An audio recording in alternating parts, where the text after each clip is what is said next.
ஒரு படத்துல கதிர், நரேன், நட்டி இருந்தாங்கன்னா அது ஒரு ஸ்பெஷல் காம்போ அப்படின்னு சொல்லலாம். New villain, new character, new role எது கொடுத்தாலும் மிரட்டிடுவாரு. ஒளிப்பதிவு ரகசியம் தெரிந்தவர் அப்படிங்கறனால ஒரு ஃப்ரேம் கூட வீணாக்காத நடிகர். நல்ல படங்களில் மட்டுமே விரும்பி நடிக்கும் நட்டி அவர்களை உங்கள் முன் பேச அழைக்கிறோம். வந்திருக்க எல்லோருக்கும் வணக்கம். பத்திரிகை நண்பர்கள், ஊடக நண்பர்கள் எல்லாருக்கும் என்னுடைய வணக்கம். நான் ஒரு விஷயம் இதில் சொன்னது என்னென்னா, டாக்டர் பிரபுதிலக் சார் அவர் almost is like my family. அவருடைய பண்ணக்கூடிய படங்கள் எப்படி இருக்கணும், தான் டிஸ்ட்ரிபியூட் பண்ணக்கூடிய படங்கள் எப்படி இருக்கணும் யோசித்து பண்ணக்கூடியவர். அது வந்து பெரிய welcome sir. Thanks lot sir. நான் வந்து சொல்லி ஆகணும் சார். என்னென்னா, இந்த மாதிரியான படங்களுக்கு சப்போர்ட் வந்து ஆக்சுவலாக வெளியிலேருந்து குறைவாக தான் இருக்கும். என்ன இருக்குங்கிறது தெரியாமல் எப்படி பண்ணுறதுன்னு யோசிப்பாங்க. அவர் வந்து கதை இந்த மாதிரி கதை எனக்கு பார்க்கணுன்னு ஒரு இன்ட்ரெஸ்ட் எடுத்து பார்த்து நான் அந்த படத்தை பண்ணுறேன்னு சொல்கிறது மிகப்பெரிய விஷயம். Doctor thanks to you sir. And as well my producers, they were very good. என்னென்னா, செகண்ட் கோவிட் டைமில் வந்து லாக்டவுன் ரொம்ப சிவியராக இருந்தது. அந்த டைமில் நாங்கள் இந்த படங்கள் பண்ணுறோம். டைம் ரெஸ்ட்ரிக்ஷன் இருந்தது. அதோடு இல்லாமல் சேஃப்டி எல்லாருக்கும் கொடுத்து, எல்லோரும் டெஸ்ட் பண்ணி யாருக்காவது ப்ராப்ளம் இருந்தால் கூட உங்கள் ஹாஸ்பிட்டல் அனுப்பிச்சு இந்த மாதிரிலாம் பண்ணுறது வந்து பெரிய விஷயம். ஏன்னா படம் எடுக்கிறதே வந்து எக்ஸ்பென்சிவ். அதில் இதையெல்லாம் வேறு பண்ணணும். கூட ஒர்க் பண்ணுற டெக்னீஷியன்லேருந்து யாருக்கும் எந்த பிரச்சனையும் வந்துடக்கூடாது அப்படின்னு நினச்சிது. அப்புறம் my thanks to all my co actors and go stars and stuff like that. அந்த ஜாக் ஹாரிஸ்க்கு வந்து நான் ஒரு பெரிய தேங்க்ஸ் சொல்லணும். ஏன்னா ஃபஸ்ட் டே ஷூட்டிங்கில் வந்து பைலிங்குலாக பண்ணதுனால நான் பண்ண ஒரு இதை வந்து ஜோஜோ ஜார்ஜ் அவங்க பண்ணாங்க. அவருடைய மீட்ரு வேறு மாதிரி இருந்தது. நான் அப்போது சரி இதுதான் இந்த மாதிரி மீட்டர் தான் அவர் எதிர்பார்க்குறாருன்னு சொல்லி அவர் பண்ண ஸ்டைலில் நான் ஃபாலோ பண்ணலாமான்னு யோசிச்சு பண்ணிட்டு இருந்தேன். உடனே அவர் கட் சொல்லிட்டார். சார் இல்லை, எனக்கு உங்கள் மீட்ரு வேணும், ஏன்னா இந்த லாங்குவேஜில் எனக்கு இது வேணும், அதில் நான் அதை பண்ணியிருக்கேன், நீங்கள் அதை ஃபாலோ பண்ணாதீங்கன்னாரு. அண்ட் அது ஃபஸ்ட்டு படம் டைரக்டர் மாதிரியே தெரியாது அவர் பண்ணுறது. ஏன்னா அவ்வளோ நுணுக்கமாக வேலை வாங்குவார். அண்ட் ஒரு 7 வருஷம் போராட்டம் அது பெருசாக எடுத்திருக்காரு. All the best brother. And Pushparaj ஒளிப்பதிவாளர், ரொம்ப ஸ்டைலான ஒளிப்பதிவாளர். அவரோட அந்த கஷ்டத்தில் பண்ணார். அந்த டைம் ரெஸ்ட்ரிக்ஷனில் வந்து பண்ணுறது பெரிய விஷயம். And being a cinematographer I understand the difficulties of that. And அது ரொம்ப அழகாக அவுட்புட் வந்திருக்கு. And music director extraordinary sir ரொம்ப அருமையாக பண்ணியிருக்காங்க. பேக்ரவுண்ட் ஸ்கோர்லாம் ரொம்ப ரொம்ப பிரமாதமாக வந்திருக்குன்னு எனக்கு சொன்னாங்க. நான் டப்பில் தான் இந்த படத்தை நான் பார்த்தேன். ரொம்ப இன்ட்ரெஸ்டிங்காக இருந்தது எனக்கு. அதுக்கு தேங்க்ஸ் வந்து பாக்யராஜ் சாருக்கு தான் சொல்லணும். ஏன்னா ஒவ்வொரு நம்ம ஒரு சீன் பார்ப்போம், அது அந்த ஃப்ளோ போகும். அந்த ஃப்ளோ போகும்போது வேறு ஒரு அவுட்புட் வரும்னு நம்ம நினச்சிட்டு இருக்கும்போது இன்னொரு அவுட்புட்டை கொண்டு வராரு. இப்படி சேஞ்ச் ஒரு வந்து கொடுத்துருக்கோம். அந்த ஒரு வெப் ஒன்று கிரியேட் பண்ணியிருக்காங்க. அதில் ரொம்ப பிரமாதமாக வந்து பண்ணியிருக்காங்க. அந்த வலையை வந்து பின்னுறது ரொம்ப கஷ்டமான ஒரு விஷயம். கடைசியில் அதுக்கு ஒரு முடிவும் ஒன்று கொடுத்துருக்காங்க. நான் எதிர்பார்க்கவே இல்லை அந்த மாதிரி வரணும்னு சொல்லிட்டு. All the best entire team. இதுக்கு சப்போர்ட் பண்ண எல்லாருக்கும் என்னுடைய நன்றி. Thanks a lot. சார் ஒரு நிமிஷம். சேது என்ற கதாபாத்திரத்தில் நடிச்சிருக்கீங்க. இந்த படத்தில் ரொம்ப டிஃபிகல்ட் என்னன்னு ஃபீல் பண்ணுறீங்க, அது மட்டும் சொல்லிடுங்க. மொத்த படமே டிஃபிகல்ட் தாங்க. ஏன்னா 2 சீனுக்கு ஒரு தடவை ஒரு சேஞ்ச் ஓவர் போயிட்டே இருக்கும். நீங்கள் அதை ப்ரீஎம்ட்டும் பண்ணக்கூடாது, அந்த ஃப்ளோலேயே வேறு போகணும். அப்போ எந்த மீட்டரை நம்ம ஹோல்ட் பண்ணுறது நமக்கு ஒரு சின்ன குழப்பம் வரும்.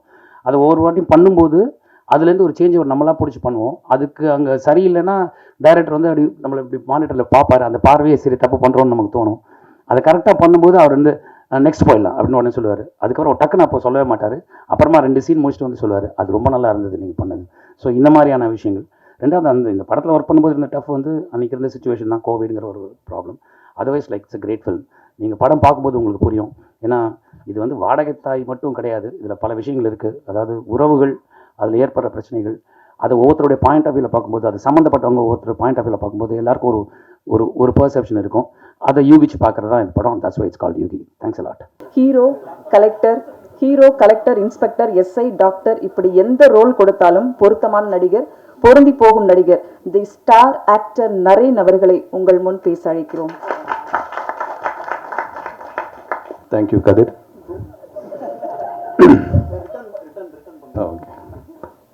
எல்லாருக்கும் வணக்கம். ஆக்சுவலி இது என்னோட முதல் பைலிங்குவல் ஃபிலிம்.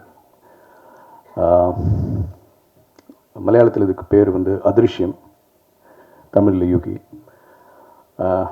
எனக்கு வேறு முக்கால்வாசி ஸ்கிரிப்டும் இன்வெஸ்டிகேட்டிவ் த்ரில்லர்ஸ் தான். தெரியல, அது அஞ்சாதைக்கு அப்புறம் திருப்பி கைதிக்கு அப்புறம் வர கேரக்டர்ஸ் முக்கால்வாசியும் போலீஸ் கேரக்டர்ஸ் தான்.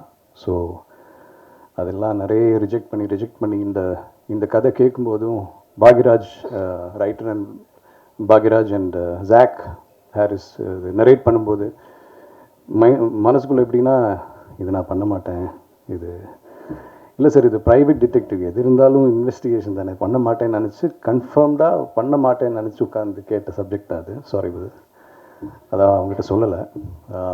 பட் ஆக்சுவலி என்னாச்சுன்னா ஸ்கிரிப்டில் வந்து பாதியிலே வந்து இட் ஸ்டார்டட் ஹோல்டிங் மீ. நம்ம சர்ப்ரைஸ் எலிமெண்ட்ஸ் வந்து அப்படியே அப்படியே நோக்கி நோக்கி போய் நம்ம வந்து எதிர்பார்க்காத அப்படியே ஸ்கிரிப்ட் வந்து கடைசி வரைக்கும் இட் வாஸ் வெரி த்ரில்லிங். அதுதான் இந்த படத்தோட ஒரு பெரிய பலம், பெரிய ப்ளஸ்ஸு. அண்ட் திஸ் வாஸ் சிம்பிளாக யோசிச்சேன், சரி இந்த மாதிரி ஒரு ஸ்கிரிப்ட் கிடைக்கிறதே ரொம்ப கஷ்டம். And it's a new director. அவர் வந்து ரொம்ப தெளிவாக இருந்தது. ஒவ்வொரு சீன் நரேட் பண்ணும்போதும் அந்த சீனோட visually he was narrating it.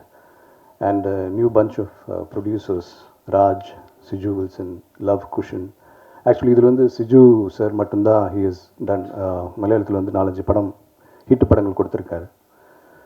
So new team of producers, new director.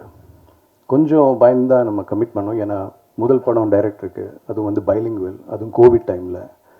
But இவ்வளோ artist, Kathir is there, Natty sir is there, 3 heroines, மலையாளத்தில் வந்து இன்னும் 2 ஆக்டர்ஸ். அது கோவிட் டைமில் இங்கே ஷூட்டிங் பண்ணுறது வந்து you know how difficult it is. And இன்னொரு விஷயம், அது ஆக்சுவலி இந்த படம் வந்து தியேட்டர் ரிலீஸ் தான் பண்ணணும்னு சொல்லி எடுத்த படம். ஆக்சுவலி அந்த டைமில் வந்து நிறைய முக்கால்வாசி படம் வந்து சரி ஓடிடி ரிலீஸ் பண்ணலான்னு சொல்லி நிறைய பேர், நமக்கே தெரியும். ஆனால் ஆக்சுவலி இன்னொரு படம் பண்ணியிருக்கேன், அது வந்து ஓடிடிக்காக பண்ண படம்.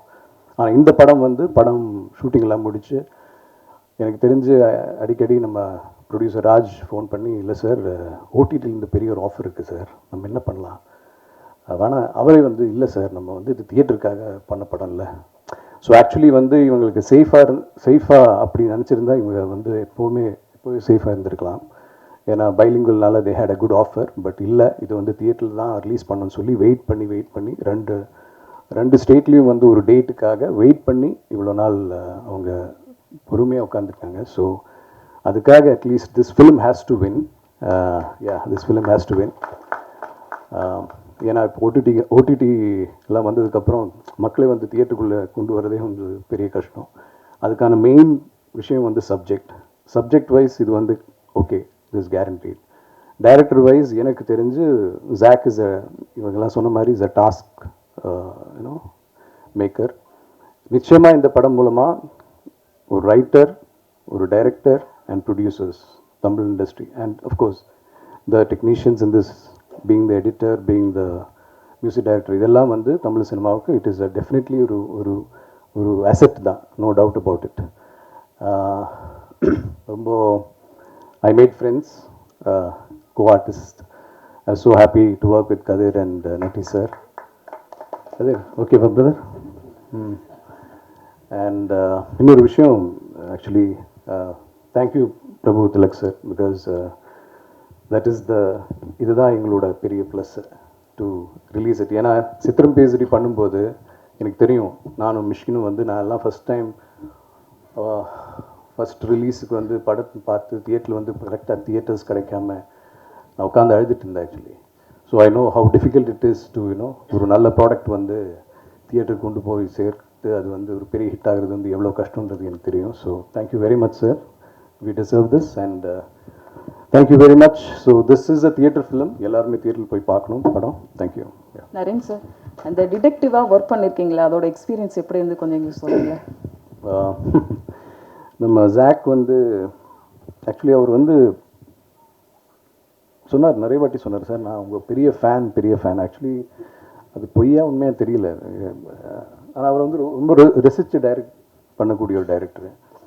நம்ம ஏதாவது பண்ணுவோம், அவர் வந்து அப்படி ஒரு ஃபேன் பாய் மாதிரியே வந்து அப்படியே வந்து கிட்ட வந்து, சார் இப்படி இல்லை சார் அப்படி சொல்லுவாங்க. ஓ அப்படியா, நான் சரி சார் இதுதான் சார் நான் எதிர்பார்த்தேன்னு பார்த்தா அப்படி இல்லை சார், அது சரி இன்னும் கொஞ்சம் அந்த.